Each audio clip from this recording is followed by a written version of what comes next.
someone that he would trust enough to get him angry and hot-headed over it. Because we know what happens when, he gets angry. Yes, you're not going to like it when Joffrey gets angry because it's worse than the Hulk. He's going to stick you with crossbows. It's one of two things happens. He either, like you said, he gets you with a crossbow, or the person that he, is getting him angry just slaps him and he screams like a girl. So his weakness. Just as long as you can slap him and put him in your place, you're fine. Good, you're good. So as long as you're Cersei Lannister, you're fine. You can basically or Tyrion, Which that leads into last two scenes that I forgot. Oh my God, there's so much that happens in King's Landing in this episode. I don't know if we're ever going to get to the other storylines, but you have Tyrion meeting with Shay, and continuing with the whole Tyrion. I think is just lost. I don't know if this is a situation of where Tyrion has just lost interest in Shay, or the fact that Tyrion just got literally an anvil hanging over his head at every minute that he just literally cannot focus on anything. And I think it goes to the scene with Varys, right? He goes and gives her the diamonds, says, "Get out of here, live a new life." Because again, Tyrion does make it seem like he has no idea what she's talking about with the diamonds. So that does lead is it ever revealed? Is it ever revealed that he put Varys up to it? I don't think so. Well, the whole thing is that he plays dumb. Either he's really, really convincing at playing dumb, or he legitimately doesn't know what's going on. But I do think that does spark the idea in his mind to send her away, as we see in the next episode. Yeah, I think, for the most part, I think we discussed this when it happened, but I do believe that Varys, he did this on his own. Tyrion is someone that cannot be distracted. He needs to be playing the Game of Thrones. Shay, they may be in love, or some form of love, but it's not going to work out because it's just going to get the two of them killed and maybe drag Sansa into it and get her killed as well. So it's not for the good of the realm, as Varys would say.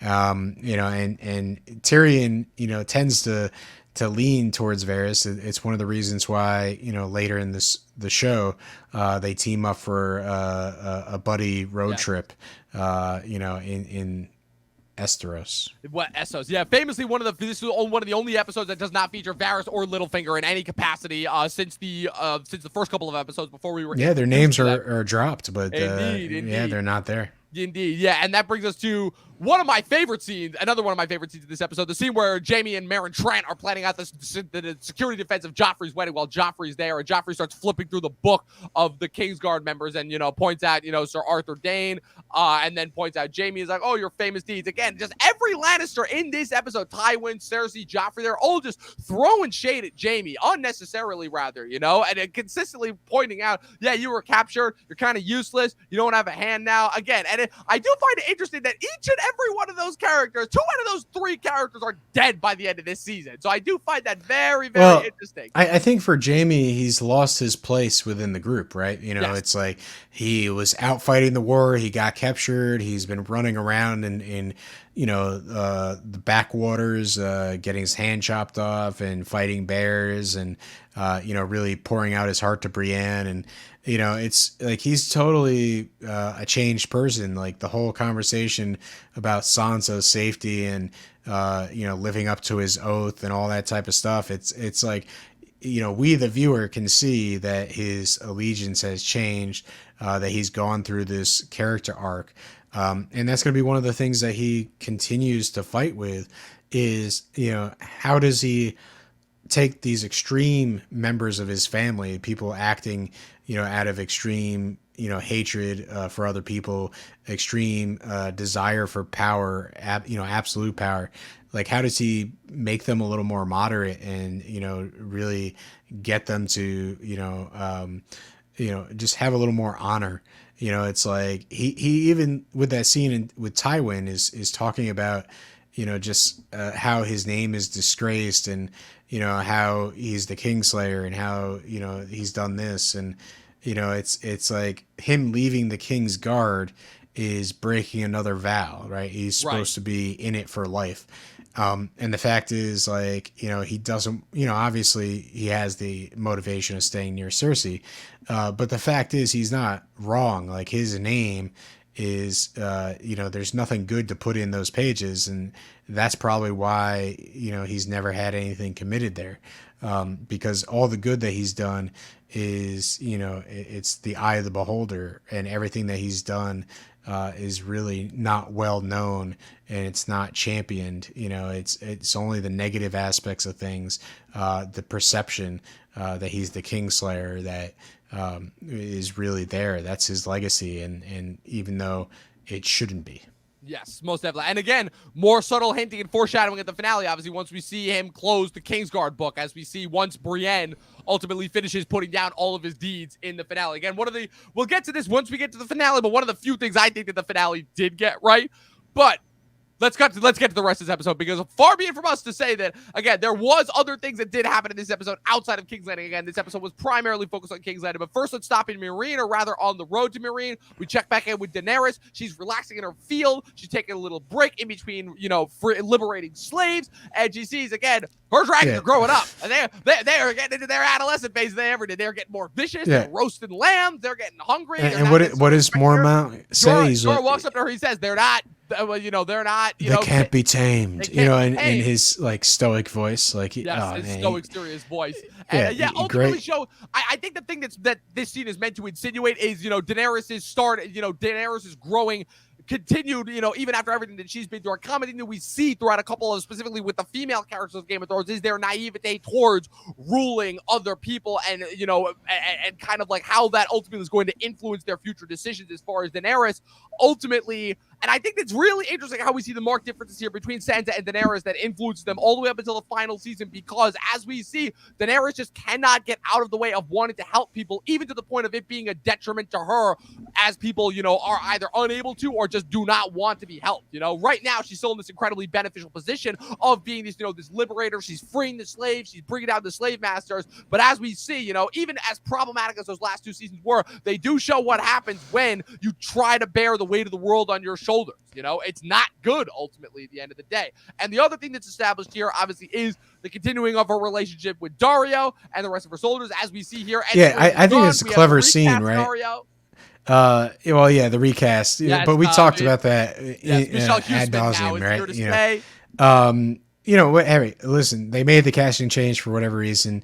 I think it worked out. I think both actors play the role, really well. So it is what it is.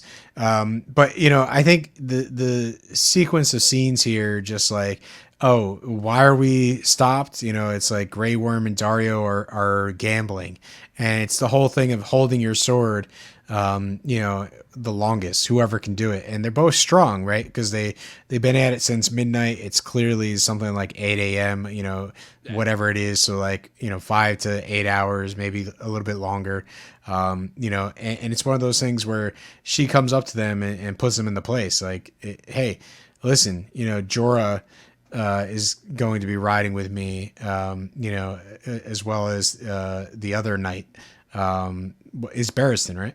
Yeah, Barristan. Yeah, so Barristan, the two of them are going to be riding with me because they actually didn't make me wait. So whatever your wager is doesn't even matter anymore, because I'm going to put you in the rear protecting the livestock. And so, essentially she goes, and the last person holding their sword is, gotta find another queen to serve. Exactly. So they both drop the sword. It ends the competition, and they get up and do what they're told. In a later scene, Dario kind of comes up and tries to win her back, by, teaching her flowers and other aspects of the land she's going to rule, and pitches like, he knows the land better than her, and, she's going to have to learn if she's going to have, rule these people.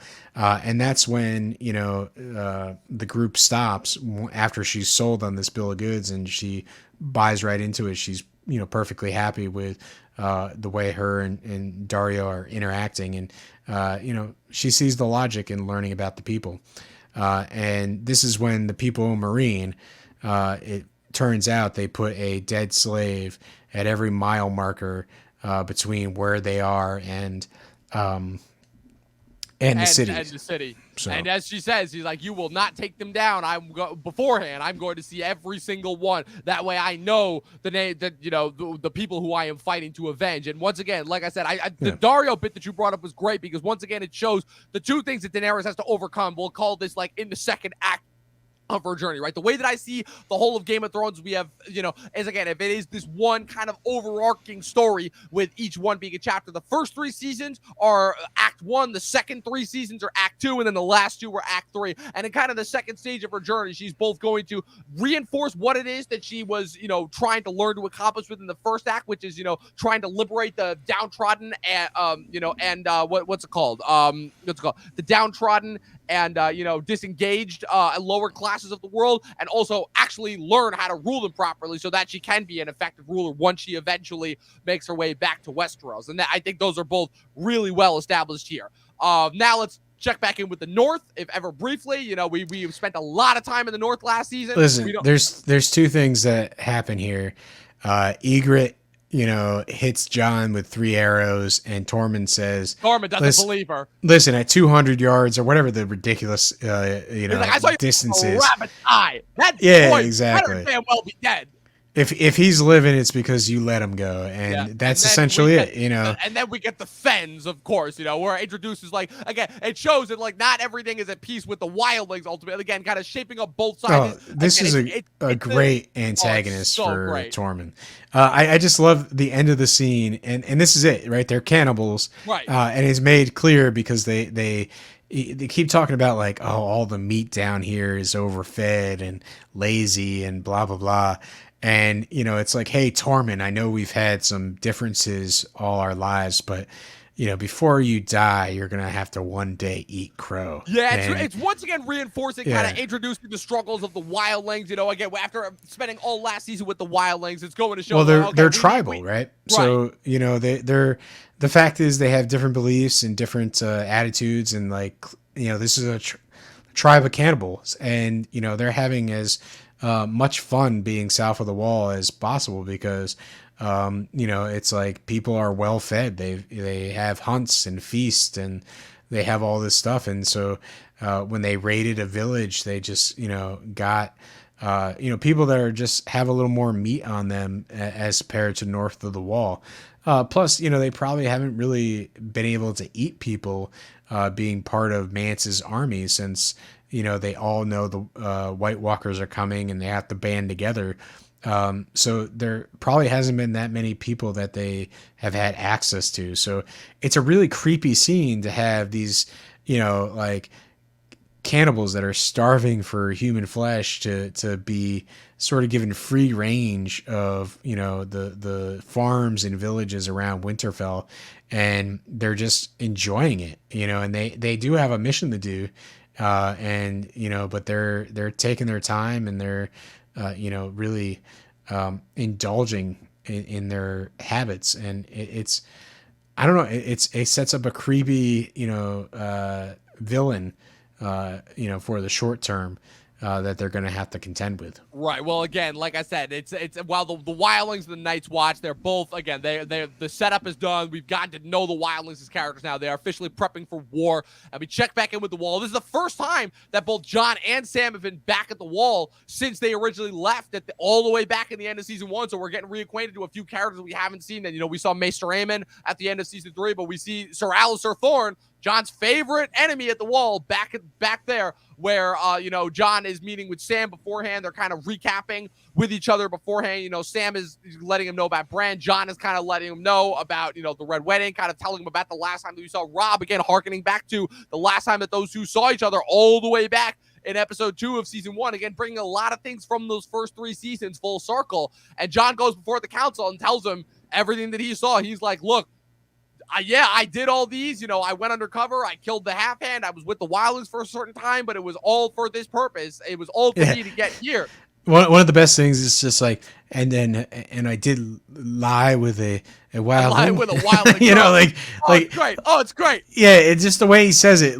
It's like he doesn't want to say it, but at the same time, He believes that he has He believes that he still has committed something wrong, that he has to take some responsibility. But this right here, the thing I love about Jon's arc this season in particular is that this is finally the beginning of Jon coming into his own. You know, after the first 3 seasons where we were kind of introduced to him as this angsty teen who didn't really know his place in the world, but just happened to be on the outside of everything that was going on, so that he was pretty far removed from the action, so he wasn't really affected the way that the rest of his family were. He wasn't like on this mad quest for revenge that ultimately ended in doom. Jon has done a lot of growing up in these last 3 seasons, and he now understands kind of the true the true plight that really faces all of humanity now, you know, both with the wildlings and with the White Walkers. And the thing that I love so much is this is him finally coming into his own. This is finally him starting to accept the leadership role that has kind of been thrust upon him. And he's contending with these guys, very much so. He's like, look, we're sitting here, we're debating which rules I broke, but Mance Rayder is marching on us with an army of 100,000. And if we don't get our shit straight and start to prepare, we're going to be squashed. Yeah.